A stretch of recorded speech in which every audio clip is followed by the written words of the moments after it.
ಮಣ್ಣು. ಈ ಜಗತ್ತಿನಲ್ಲಿ ಏನೇ ಕ್ರೈಮ್ ಆಗಲಿ ಅದರ ಹಿಂದಿರೋದು ಈ ಮೂರೇ ಕಾರಣ. ಈ ಸ್ಟೋರಿ ನೋಡಿದ್ರೆ ಅದಕ್ಕೆ ಧರ್ಮವನ್ನು ಸೇರಿಸಬೇಕು. ಅಪರಾಧ ಮಾಡುವಾಗ ಪಾಪಿಗಳ ಮನಸ್ಸಲ್ಲಿ ದುರಾಸೆ, ಮೋಹ, ಆಕ್ರೋಶ, ಕಾಮ ಹೀಗೆ ಏನಿರುತ್ತೋ ಏನೋ. ಆಗ ಬಾರದ್ದು ಆಗಿ ಸಿಕ್ಕಿಬಿದ್ದ ಮೇಲೆ ಪ್ರತಿಯೊಬ್ಬ ಅಪರಾಧಿಗೂ ಅನಿಸೋದು, ಮನಸ್ಸಿನಲ್ಲಿ ಕಾಡೋ ಮೊದಲ ಮತ್ತು ಕೊನೆಯ ಪ್ರಶ್ನೆ ಒಂದೇ, ಇದೆಲ್ಲ ಬೇಕಿತ್ತ? ಭಾರತದ ಪ್ರತೀಕಾರದ ನಂತರವೂ ಬಾಲ ಬಿಚ್ಚಿದ್ದ ಪಾಕಿಸ್ತಾನಕ್ಕೀಗ ಅದೇ ಅನ್ನಿಸ್ತಿದೆ. ಇದೇ ಹೊತ್ತಿನ ಸ್ಪೆಷಲ್ ಯುದ್ಧ ಫಿಕ್ಸ್ ಭಾಗ 13 ಸಿಂಧೂರ್ 2.0. ನಾನು ಕೀರ್ತಿಶ್ರೀ.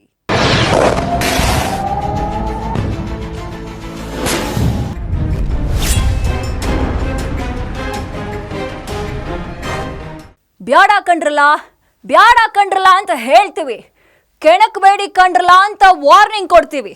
ನಿಮ್ಮ ಮಿತ್ರ ರಾಷ್ಟ್ರಗಳು ಕೂಡ ಸುಮ್ಮನಿರೋ, ಅವ್ರ ತಂಟೆಗೆ ಹೋಗಬೇಡಿ ಕಂಡ್ರೋ ಅಂತವೆ. ಸೈನಿಕರು ಯಪ್ಪ ನಾವಂತೂ ಸಾಯೋಕ್ ರೆಡಿ ಇಲ್ಲ ಅಂತ ಅಳ್ತವೆ. ಬಡ್ಡಿ ಮಗಂದು ಈ ಪಾಕಿಸ್ತಾನ ಕೇಳೋದೇ ಇಲ್ಲ ಕಣ್ರಿ. ಹೋಗಿ ಬಂದು ಭಾರತದ ಕೈಯಲ್ಲೇ ಗುಮ್ಮಿಸ್ಕೊಳ್ಳುತ್ತೆ. ಕೆಣಕಿ ಮಾಂಜ ಇಕ್ಕಿಸ್ಕೊಳ್ಳುತ್ತೆ. ಪಹಲ್ಗಾಮ್ನ ನರಮೇಧಕ್ಕೆ ಸಿಡಿದೆದ್ದಿರೋ ಭಾರತದ ಸೈನಿಕರು ಪಾಕಿಸ್ತಾನ ಉಳಿಸುವಂತೆ ಕಾಣ್ತಿಲ್ಲ. ಆಪರೇಷನ್ ಸಿಂಧೂರ 2.0 ಸ್ಯಾಂಪಲ್ಗೆ ಪಾಕಿಸ್ತಾನದಲ್ಲಿ ರಕ್ತ ನದಿ ಹರಿದಿದೆ.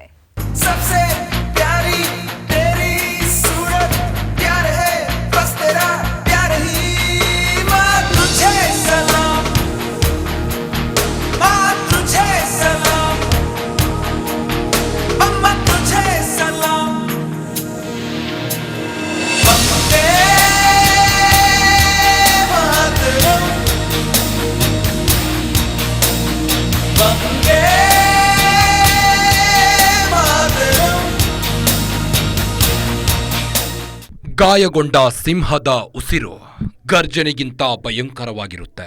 हमारी अफवाज पाकिस्तान 24 घंटे तैयार थी कि कब दुश्मन के जहाज उड़े, कब उनको हम उठा के समंदर में फेंक दें. ಹೋಗೋ ಮಂಕ್ ಮೂದೇವಿ. ಯುದ್ಧ ಮಾಡ್ತದಂತೆ ಯುದ್ಧ. ಪ್ರತಿ ರಕ್ತದ ಹನಿಗೂ ಸೇಡು ತೀರಿಸಿಕೊಳ್ತದಂತೆ. ಭಾರತದ ವಿರುದ್ಧ ಪ್ರತೀಕಾರವನ್ನ ತೀರಿಸಿಕೊಳ್ತದಂತೆ. ನಮ್ಮ ಹತ್ರ ಇರುವೇನೋ ದೀಪಾವಳಿ ಪಟಾಕಿ ಅನ್ಕೊಂಡ್ರೇನೋ? ಮಿಡ್ ನೈಟ್ನಲ್ಲಿ ಮಿಸೈಲ್ ಹಾರಿಸಿದ್ದಕ್ಕೆ ನಿಮ್ಮ ದೇಶದಲ್ಲಿ ಬೆಂಕಿಯಿಂದಲೇ ಬೆಳಕು ಹರಿದೈತೆ. ಅಮಾಯಕರ ರಕ್ತ ಕುಡಿದು ಮಲಗಿದ್ದ 100ಕ್ಕೂ ಹೆಚ್ಚು ಉಗ್ರರು ಮಲಗಿದ್ದಲ್ಲೇ ರಕ್ತ ಕಾರ್ತಿದ್ದಾರೆ. ಅಡಗು ತಾಣದಲ್ಲಿ ಸಮಾಧಿಯಾಗಿದ್ದಾರೆ. ಭಾರತದ ತಾಕತ್ತು ಗೊತ್ತಿದ್ರೂ ಸ್ಯಾಂಪಲ್ ರುಚಿ ನೋಡಿದ್ರೂ ಬುದ್ಧಿ ಬಂದಿಲ್ಲ ಅಂದ್ರೆ ಯಾರೇನೂ ಮಾಡೋಕ್ಕಾಗಲ್ಲ. ನಿಮ್ಮನ್ನ ಕಾಪಾಡೋರು ಯಾರೂ ಇಲ್ಲ. India will identify, track and punish every terrorist.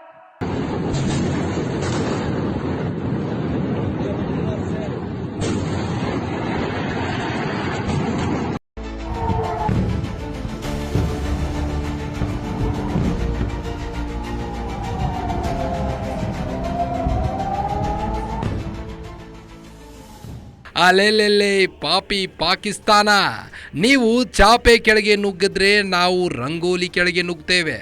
ನೀವು ಉಗ್ರರನ್ನ ಚೂ ಬಿಟ್ರೆ ನಾವು ಡೈರೆಕ್ಟ್ ಆಗಿ ನುಗ್ಗಿ ಹೊಡಿತೇವೆ. ಇಷ್ಟೇ ಪಾಕಿಸ್ತಾನ್ ಹಾಗೂ ಭಾರತಕ್ಕಿರೋ ಡಿಫರೆನ್ಸ್. ಪಹಲ್ಗಾಮ್ ನರಮೇಧಕ್ಕೆ ಭಾರತ ಪ್ರತೀಕಾರವನ್ನ ತೀರಿಸಿಕೊಂಡಿದೆ. ಆಪರೇಷನ್ ಸಿಂಧೂರ ಹೆಸರಲ್ಲಿ ಪಾಕ್ ಹಾಗೂ POKಯಲ್ಲಿ 9 ಕಡೆ ದಾಳಿ ನಡೆಸಿದ್ದೇವೆ. ಭಾರತಕ್ಕೆ ಕಂಟಕವಾಗಿರೋ ಲಷ್ಕರ್ ತೊಯ್ಬಾ, ಜೈಷ್ ಎ ಮೊಹಮ್ಮದ್, ಹಿಜ್ಬುಲ್ಲಾ ಮುಜಾಹಿದ್ದೀನ್ ಸಂಘಟನೆ ಉಗ್ರರನ್ನ ಪರಲೋಕಕ್ಕೆ ಕಳುಹಿಸಿದೆ.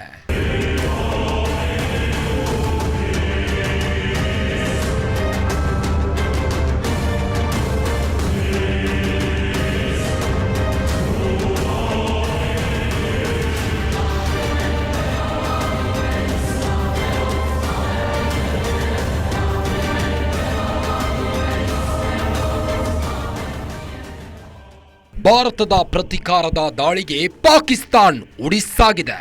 ಮಿಡ್ ನೈಟ್ನಲ್ಲಿ ನಡೆಸಿದ ಆಪರೇಷನ್ ಸಿಂಧೂರದ ಬೆಂಕಿಗೆ ಪಾಕಿಸ್ತಾನ ಹೊತ್ತಿ ಉರಿದಿದೆ. 100ಕ್ಕೂ ಹೆಚ್ಚು ಭಯೋತ್ಪಾದಕರು ಸತ್ತು ಬಿದ್ದಿದ್ದಾರೆ. ಉಗ್ರರ ಅಡಗು ತಾಣಗಳು ಕೂಡ ಧ್ವಂಸವಾಗಿವೆ. ಮಿಡ್ ನೈಟ್ನಲ್ಲಿ ನಡೆಸಿದ ಆಪರೇಷನ್ ಸಿಂಧೂರ ಜಸ್ಟ್ ಸ್ಯಾಂಪಲ್.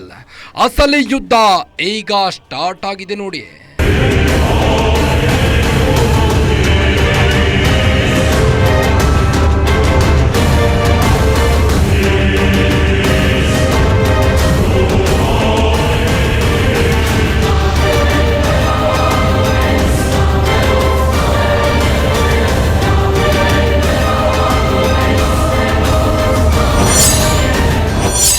ಉಗ್ರರ ಸ್ವರ್ಗ ತಾಣ ಪಾಕಿಸ್ತಾನದ ಅಂತ್ಯದ ಆರಂಭ. ಪಾಕ್ ವಿರುದ್ಧ ಆಪರೇಷನ್ ಸಿಂಧೂರ 2.0 ಸ್ಟಾರ್ಟ್. ಭಾರತದ ಡ್ರೋನ್ಗಳ ದಾಳಿಗೆ ಪಾಕ್ ಪೀಸ್. ಪಾಕಿಸ್ತಾನ್ ಮಾಡಿದ ಪಹಲ್ಗಾಮ್ ದಾಳಿಯ ಒಂದೇ ಒಂದು ತಪ್ಪು ಶಾಂತವಾಗಿದ್ದ ಭಾರತವನ್ನ ಕೆಣಕಿ ಬಿಟ್ಟಿದೆ. ಮಹಿಳೆಯರ ಸಿಂಧೂರ ಅಳಿಸಿದ ಉಗ್ರರ ರುಂಡ ಚೆಂಡಾಡ್ತಿದೆ. ಅತಳ ವಿಥಳ ಪಾತಾಳದಲ್ಲಿ ಅಡಗಿದರೂ ಭಾರತ ಹುಡುಕಿ ಹೊಸಕಿ ಹಾಕ್ತಿದೆ. ಪಹಲ್ಗಾಮ್ ದಾಳಿಗೆ ಭಾರತ 9 ಕಡೆ ದಾಳಿ ನಡೆಸಿ ಪ್ರತೀಕಾರ ತೀರಿಸಿಕೊಂಡಿತ್ತು. ಜಸ್ಟ್ ಸ್ಯಾಂಪಲ್ ಮಿಸೈಲ್ ದಾಳಿಗೆ ಪಾಕಿಸ್ತಾನ ಪಾತರಗುಟ್ಟಿ ಹೋಗಿತ್ತು. ಇದಕ್ಕೆ ಪ್ರತಿಯಾಗಿ ಭಾರತದ ಮೇಲೆ ದಾಳಿ ನಡೆಸೋ ಪ್ಲಾನ್ನಲ್ಲಿ ಪಾಕ್ ಮುಂದಾಗಿತ್ತು. ಜಮ್ಮು ಕಾಶ್ಮೀರದ ಕೆಲ ಪ್ರದೇಶಗಳು ಹಾಗೂ ಮಿಲಿಟರಿ ಗುರಿಗಳ ಮೇಲೆ ಡ್ರೋನ್ ಮೂಲಕ ದಾಳಿ ನಡೆಸಲು ಪ್ರಯತ್ನ ಮಾಡಿತ್ತು. ಆಕಾಶದಲ್ಲೇ ಪಾಕ್ ಡ್ರೋನ್ಗಳನ್ನು ಹೊಡೆದುರುಳಿಸುವ ಮೂಲಕ ಪಾಕ್ ಪ್ರತ್ಯುತ್ತರ ಕೊಟ್ಟಿತ್ತು.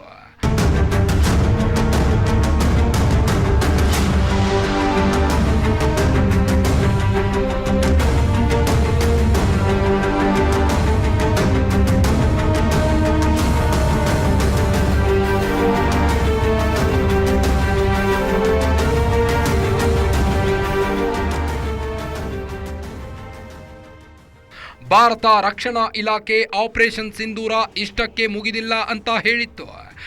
ಮಿಡ್ನೈಟ್ ದಾಳಿಗೆ ಮೊದಲೇ ನಲುಗಿ ಹೋಗಿದ್ದ ಪಾಕಿಸ್ತಾನದ ಮೇಲೆ ಭಾರತ ಆಪರೇಷನ್ ಸಿಂಧೂರ 2.0 ಸ್ಟಾರ್ಟ್ ಮಾಡಿದೆ. ಭಾರತದ ಸೈನಿಕರು ಮೊದಲನೇ ರೌಂಡ್ನಲ್ಲೇ ಪಾಕಿಸ್ತಾನದ ಹುಟ್ಟಡಗಿಸಿದ್ರು. ಇದೀಗ ಸೆಕೆಂಡ್ ರೌಂಡ್ ಸ್ಟಾರ್ಟ್ ಮಾಡಿದ್ದಾರೆ. ಹಾಡು ಹಗಲಲ್ಲೇ ಭಾರತದ ಯೋಧರು ಪಾಕಿಸ್ತಾನಕ್ಕೆ ನುಗ್ಗಿ ಹೊಡೆದಿದ್ದಾರೆ. ಆಪರೇಷನ್ ಸಿಂಧೂರ ಮುಂದುವರೆಸಿರೋ ಭಾರತ ಪಾಕಿಸ್ತಾನದ ಮೇಲೆ ಮತ್ತೊಂದು ದಾಳಿ ಮಾಡಿದೆ.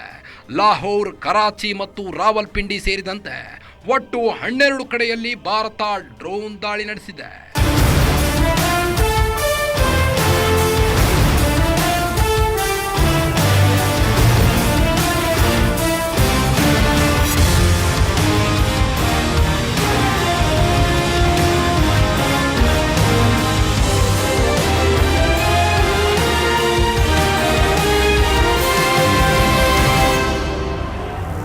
ಪ್ರತೀಕಾರ ತೀರಿಸಿಕೊಳ್ತೀವಿ ಅಂತ ಬಡಾಯಿ ಕೊಚ್ಕೊಳ್ತಿದ್ದ ಪಾಕ್ ಪ್ರಧಾನಿ ಶೆಹಬಾಜ್ ಶರೀಫ್ಗೆ ಭಾರತ ಮತ್ತೆ ತಿರುಗೇಟು ಕೊಟ್ಟಿದೆ. S-400 ಜೊತೆಗೆ ಹಾರ್ಪಿ ಡ್ರೋನ್ಗಳಿಂದ ನಡೆಸಿದ ದಾಳಿಗೆ ಪಾಕಿಸ್ತಾನದ ಏರ್ ಡಿಫೆನ್ಸ್ ಸಿಸ್ಟಮ್ HQ-9 ಉಡಿಸ್ಸಾಗಿದೆ. ಆಪರೇಷನ್ ಸಿಂಧೂರ 2.0 ರಾತ್ರಿ ವೇಳೆ ನಡೆಸಿಲ್ಲ. ಬದಲಿಗೆ ಹಾಡು ಹಗಲೇ ಪಾಕಿಸ್ತಾನದೊಳಗೆ ಭಾರತದ ಡ್ರೋನ್ಗಳು ನುಗ್ಗಿ ಟಾರ್ಗೆಟ್ ಫಿನಿಶ್ ಮಾಡಿವೆ. ಅದಕ್ಕೆ ಸಾಕ್ಷಿಯೇ ಈ ದೃಶ್ಯಗಳು. पाकिस्तान के 24 करोड़ अवाम को मुबारकबाद पेश करना चाहता हूं कि हमारी अफवाज पाकिस्तान 24 घंटे तैयार थी कि कब दुश्मन के जहाज उड़े, कब उनको हम उठा के समुद्र में. ದಾಳಿಯನ್ನ ಒಪ್ಪಿಕೊಂಡ ಪಾಕಿಸ್ತಾನ ನಮ್ಮನ್ನು ಕಾಪಾಡಿ, ಪಾಕ್ ರಾಜಕಾರಣಿಗಳು ಕಣ್ಣೀರು. ಆ 3 ನಗರಗಳನ್ನೇ ಭಾರತ ಟಾರ್ಗೆಟ್ ಮಾಡಿದ್ಯಾಕೆ? ಭಾರತದ ಸೈನಿಕರು ಪಾಕಿಸ್ತಾನದ 3 ಸಿಟಿಗಳನ್ನ ಟಾರ್ಗೆಟ್ ಮಾಡಿದ್ದಾರೆ. ಲಾಹೋರ್, ಕರಾಚಿ ಹಾಗೂ ರಾವಲ್ಪಿಂಡಿ ನಗರಗಳನ್ನ ಗುರಿಯಾಗಿಸಿಕೊಂಡೇ ದಾಳಿ ನಡೆಸಿದ್ದಾರೆ. ಭಾರತ ಈ 3 ಪ್ರದೇಶಗಳ ಮೇಲೆ ದಾಳಿ ಮಾಡೋದಕ್ಕೂ ಕಾರಣವಿದೆ. ಲಾಹೋರ್ ಯಾಕಂದ್ರೆ ಪಾಕಿಸ್ತಾನದ ಸಾಂಸ್ಕೃತಿಕ ನಗರಿ, ಕರಾಚಿ ಬಂದು ಪಾಕ್ನ ವಾಣಿಜ್ಯ ನಗರಿ, ಇನ್ನು ರಾವಲ್ಪಿಂಡಿ ಮೇನ್ ಟಾರ್ಗೆಟ್ ಮಾಡಿದ್ಯಾಕೆ? ಪಾಕಿಸ್ತಾನದ ಸೇನಾ ಮುಖ್ಯ ಕಚೇರಿ ಇರೋದೇ ಇಲ್ಲಿ. ಹೀಗಾಗಿ ಈ 3 ಸ್ಥಳಗಳನ್ನ ಗುರಿಯಾಗಿಸಿಕೊಂಡು ಭಾರತ ಆಕ್ರಮಣ ಮಾಡಿದೆ.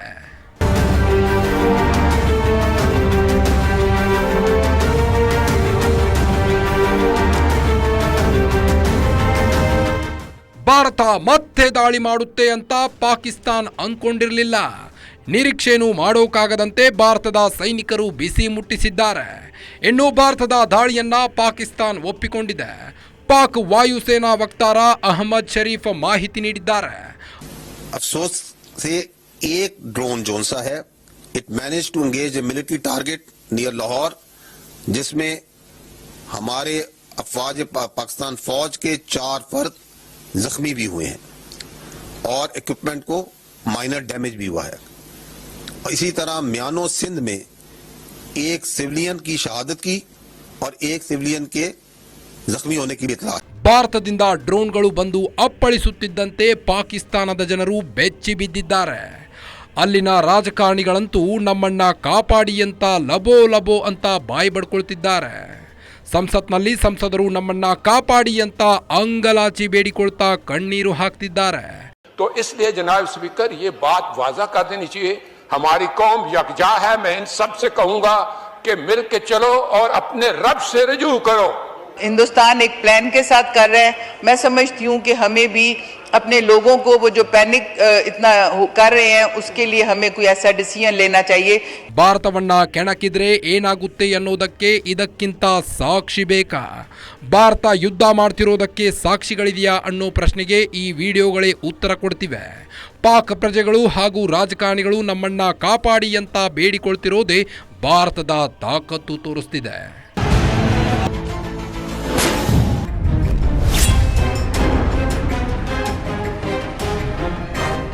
ಆಪರೇಷನ್ ಸಿಂಧೂರಿಂದ ಮಿಡ್ ನೈಟ್ನಲ್ಲಿ ಒದೆ ತಿಂದ್ರು ಪಾಕಿಸ್ತಾನಕ್ಕೆ ಬುದ್ಧಿ ಬರಲಿಲ್ಲ. ಭಾರತದ ಮೇಲೆ ಅಟ್ಯಾಕ್ ಮಾಡೋಕೆ ಪಾಕಿಸ್ತಾನ ಸ್ಕೆಚ್ ಹಾಕಿತ್ತು. ಸೈಲೆಂಟ್ ಆಗಿಯೇ ಕಾಶ್ಮೀರ ಹಾಗೂ ಪಂಜಾಬ್ ಮೇಲೆ ಕ್ಷಿಪಣಿ ದಾಳಿ ನಡೆಸೋಕೆ ರೆಡಿ ಆಗಿತ್ತು. ಈ ಕುತಂತ್ರ ಗೊತ್ತಾಗಿದ್ದೇ ತಡ ಭಾರತವೇ ಪಾಕ್ ಮೇಲೆ ದಾಳಿ ನಡೆಸಿ ನಗರಗಳನ್ನ ಒಡೀಸ್ ಮಾಡಿವೆ. ಆಪರೇಷನ್ ಸಿಂಧೂರ್ 2.0 ಶುರು ಮಾಡಿದ್ಯಾಕೆ ಅನ್ನೋ ಇಂಟ್ರೆಸ್ಟಿಂಗ್ ಸೀಕ್ರೆಟ್ ಇಲ್ಲಿದೆ ನೋಡಿ.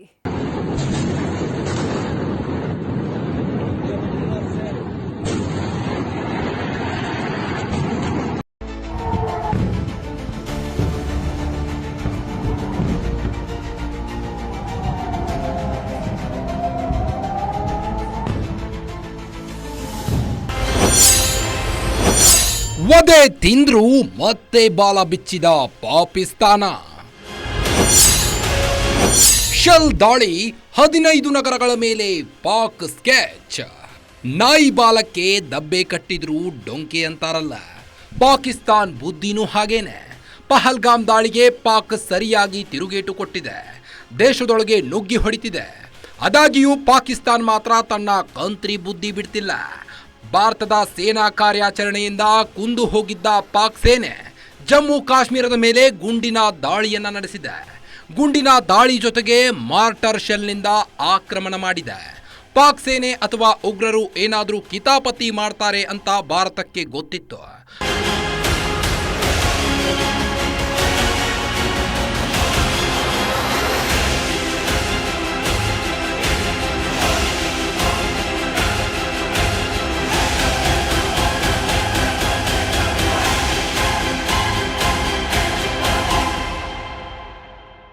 ಪಾಕ್ನ ಮಾರ್ಟರ್ ಶೆಲ್ ದಾಳಿಯಲ್ಲಿ 4 ಮಕ್ಕಳು ಸೇರಿ 12 ಜನ ಸತ್ತಿದ್ರು, 57 ಜನರಿಗೆ ಗಾಯಗಳಾಗಿವೆ. ಇದಕ್ಕೆ ಭಾರತದ ಪಡೆಗಳು ತಕ್ಕ ಎದುರೇಟು ನೀಡಿದ್ರು.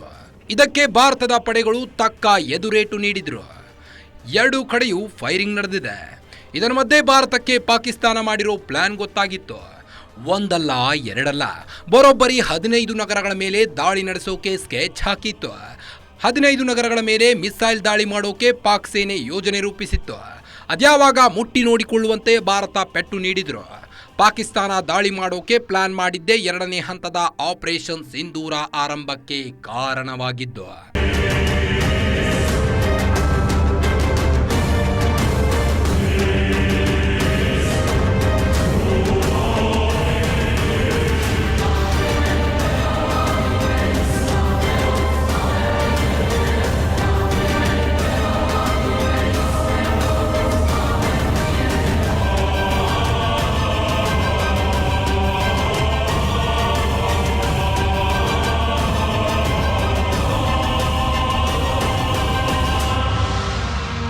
ಅವಂತಿಪುರ, ಶ್ರೀನಗರ, ಜಮ್ಮು, ಪಠಾನ್ಕೋಟ್, ಅಮೃತ್ಸರ್ ಸೇರಿದಂತೆ ಭಾರತದ 15 ನಗರಗಳ ಮೇಲೆ ಪಾಕಿಸ್ತಾನ್ ಮಿಸೈಲ್ ದಾಳಿ ನಡೆಸಿತ್ತು. ಅದನ್ನ S-400 ಏರ್ ಡಿಫೆನ್ಸ್ ಸಿಸ್ಟಮ್ ಸಂಪೂರ್ಣವಾಗಿ ಫೇಲ್ಯೂರ್ ಮಾಡಿತ್ತು. ಭಾರತದ ರಕ್ಷಣಾ ಬತ್ತಳಿಕೆಯಲ್ಲಿರೋ ಪ್ರಮುಖ ಅಸ್ತ್ರ S-400 ಏರ್ ಡಿಫೆನ್ಸ್ ಸಿಸ್ಟಮ್ ಭಾರತವನ್ನ ರಕ್ಷಿಸಿದೆ. ಆದರೆ ಭಾರತೀಯ ಸೇನೆ ನಡೆಸಿದ ದಾಳಿಗೆ ಪಾಕಿಸ್ತಾನದ ಲಾಹೋರ್ನಲ್ಲಿರುವ ಏರ್ ಡಿಫೆನ್ಸ್ ಸಿಸ್ಟಮ್ ಸರ್ವನಾಶವಾಗಿದೆ. ಪಾಕಿಸ್ತಾನಕ್ಕೆ ಚೀನಾ ಕೊಟ್ಟಿದ್ದ HQ-9 ಏರ್ ಡಿಫೆನ್ಸ್ ಸಿಸ್ಟಮ್ ಭಾರತದ ದಾಳಿಗೆ ಪುಡಿಯಾಗಿದೆ.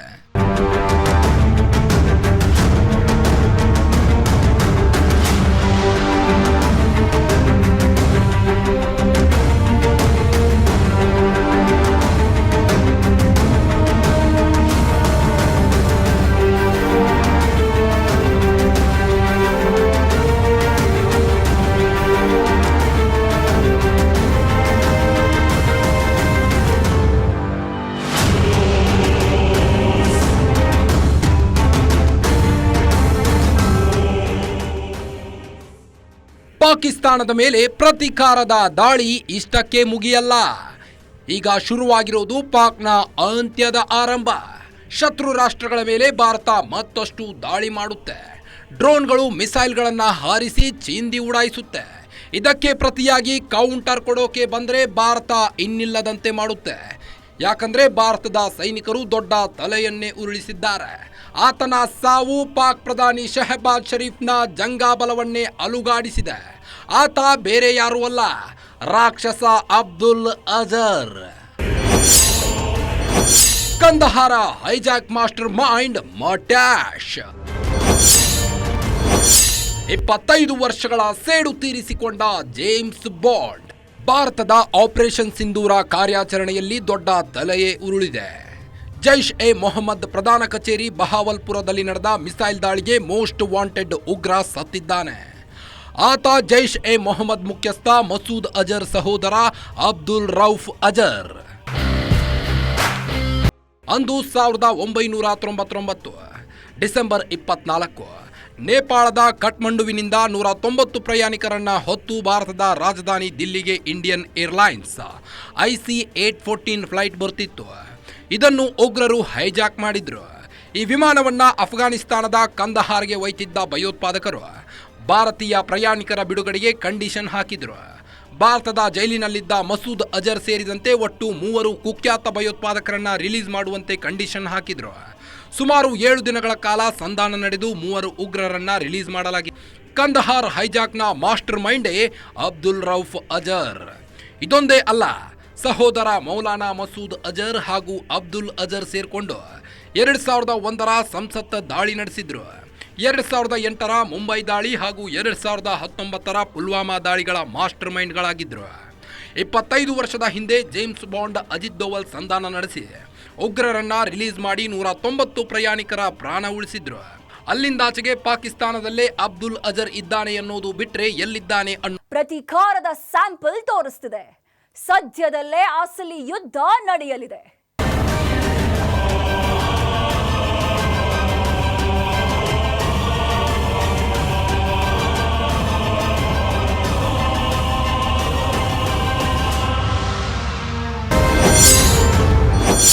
ಸುತ್ತ ಬಾಂಬ್ ಸ್ಫೋಟ, ಕಂಗೆಟ್ಟ ಕುತಂತ್ರಿ ಪಾಕ್. ಅತ್ತ ಬಲೂಚಿಸ್ತಾನ್, ಇತ್ತ ಹಿಂದೂಸ್ತಾನ್ ಗುಣ್ಣ. ಪಾಕಿಸ್ತಾನದ ಪರಿಸ್ಥಿತಿ ನೋಡಿದ್ರೆ ಸಂತೋಷವಾಗುತ್ತೆ. ಯಾಕೆ ಅಂತೀರಾ? ಜಗತ್ತಿಗೆ ಭಯೋತ್ಪಾದನೆ ವಿಷ ಬೀಜ ಬಿತ್ತುತ್ತಿತ್ತು. ಮೋಸ್ಟ್ ವಾಂಟೆಡ್ ಜಾಗತಿಕ ಉಗ್ರರಿಗೆ ಆಶ್ರಯ ನೀಡ್ತಿತ್ತು. ಭಾರತದ ಮೇಲಂತೂ ನೆನೆಸಿದಾಗಲೆಲ್ಲ ಕಿರಿಕ್ ಮಾಡ್ತಾ ಇತ್ತು. ಒಂದು ಹೆಜ್ಜೆ ಮುಂದೆ ಹೋಗಿ ಪಹಲ್ಗಾಮ್ನಲ್ಲಿ ನರಮೇಧ ನಡೆಸಿತ್ತು. 26 ಹಿಂದೂಗಳ ನರಮೇಧ ನಡೆಸಿತ್ತು. ಅಲ್ಲಿಂದಲೇ ಪಾಕಿಸ್ತಾನದ ಗ್ರಹಚಾರ ಕೆಟ್ಟಿದ್ದು. ಇತ್ತ ಭಾರತ ಗುಮ್ಮಿದ್ರೆ ಅತ್ತ ಬಲೂಚಿಸ್ತಾನ್ ಗುಣ್ಣ ಹೊಡಿತಿದೆ.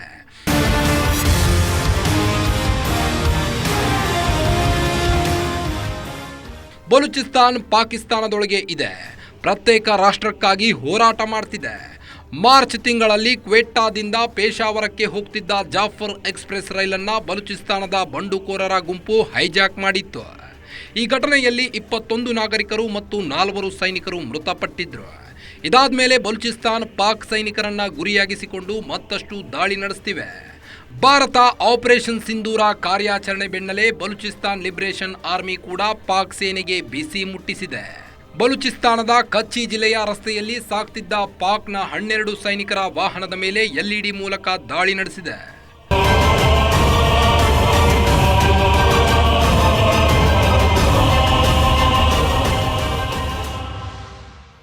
ಬಲೂಚಿಸ್ತಾನದ LED ದಾಳಿಗೆ ಪಾಕಿಸ್ತಾನದ 12 ಸೈನಿಕರು ಛಿದ್ರವಾಗಿದ್ದಾರೆ. ಈ ದಾಳಿಯ ಹೊಣೆಯನ್ನ ಬಲೂಚಿಸ್ತಾನ್ ಲಿಬರೇಷನ್ ಆರ್ಮಿ ಹೊತ್ತುಕೊಂಡಿದೆ. ಆಪರೇಷನ್ ಸಿಂಧೂರ ಕಾರ್ಯಾಚರಣೆ ಪೆಟ್ಟಿಗೆ ನಲುಗಿ ಹೋಗಿರೋ ಪಾಕಿಸ್ತಾನಕ್ಕೆ ಬಲೂಚಿಸ್ತಾನ್ ಕೂಡ ಗುಣ್ಣ ಹೊಡಿತಾ ಇದೆ. ಆದಾಗ್ಯೂ ಪಾಕ್ ಪ್ರಧಾನಿ ಶಹಬಾಜ್ ಶರೀಫ್ ಭಾರತದ ದಾಳಿಯಲ್ಲಿ ಸತ್ತವರ ಪ್ರತಿ ರಕ್ತದ ಹನಿಗೂ ಪ್ರತೀಕಾರ ತೀರಿಸಿಕೊಳ್ತೀವಿ ಅಂತ ಬಾಲ ಬಿಚ್ಚಿದ್ದಾರೆ.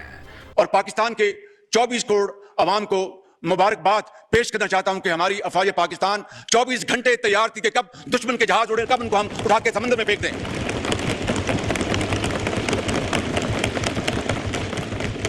ನೋಡಿದ್ರ ಪಾಪಿ ಪಾಕಿಸ್ತಾನ್ ಬಿಕಾರಿಯಾಗಿ ವರ್ಷಗಳೇ ಉರುಳಿವೆ. ಒಪ್ಪತ್ತಿನ ಊಟಕ್ಕೂ ಜನ ನರಳಾಡ್ತಿದ್ದಾರೆ. ದೇಶದಲ್ಲಿ ಅರಾಜಕತೆ ತಾಂಡವವಾಡ್ತಾ ಇದೆ. ಪ್ರಧಾನಿ ಶಹಬಾಜ್ ಶರೀಫ್ನ ದುರಾಡಳಿತ ಮಿತಿ ಮೀರಿದೆ. ದೇಶವನ್ನ ಮುನ್ನಡೆಸೋಕೆ ಕಂಡವರ ಬಳಿ ಭಿಕ್ಷೆ ಬೇಡ್ತಿದೆ. ಆದಾಗ್ಯೂ ಪಾಕಿಸ್ತಾನದ ಪರಿಸ್ಥಿತಿ ಸುಧಾರಿಸಿಲ್ಲ.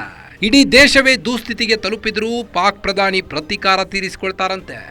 ಪ್ರತೀಕಾರವನ್ನ ತೀರಿಸಿಕೊಳ್ತೇವೆ ಅಂತ ಹೇಳಿದ ಮೇಲೇನೆ ಭಾರತ ಆಪರೇಷನ್ ಸಿಂಧೂರ 2.0 ಸ್ಟಾರ್ಟ್ ಮಾಡಿದೆ.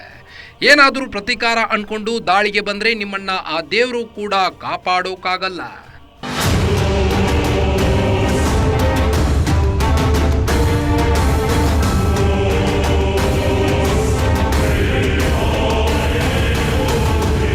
ಅಲ್ಲ ಕಂಡ್ರಲ್ಲ, ನಾಯಿ ಬಾಲಾನು ಡೊಂಕೆ, ನೀವು ನಿಮ್ ಬುದ್ಧಿನೂ ಡೊಂಕೆ. ಬೇಡ ಬೇಡ ಅಂತಂದ್ರು ಕೇಳ್ದೆ ಕಾಲ್ ಕೇರ್ಕೊಂಡು ಕಿರಿಕ್ ಮಾಡ್ತೀರಾ. ಭಾರತದ ಪ್ರತೀಕಾರದ ಏಟಿಗೆ ಬಾಲ ಮುದುರಿಕೊಂಡು ಮೂಲೆ ಗುಂಪಾಗ್ತೀರಾ. ಇದೆಲ್ಲ ಬೇಕಿತ್ತಾ ನಿಮ್ಗೆ? ಇದು ಜಸ್ಟ್ ಸ್ಯಾಂಪಲ್. ಮುಂದೈತೆ ದೀಪಾವಳಿ. ಇದು ಗ್ಯಾರಂಟಿ ನ್ಯೂಸ್. ಸುದ್ದಿ ಖಚಿತ, ನ್ಯಾಯ ನಿಶ್ಚಿತ.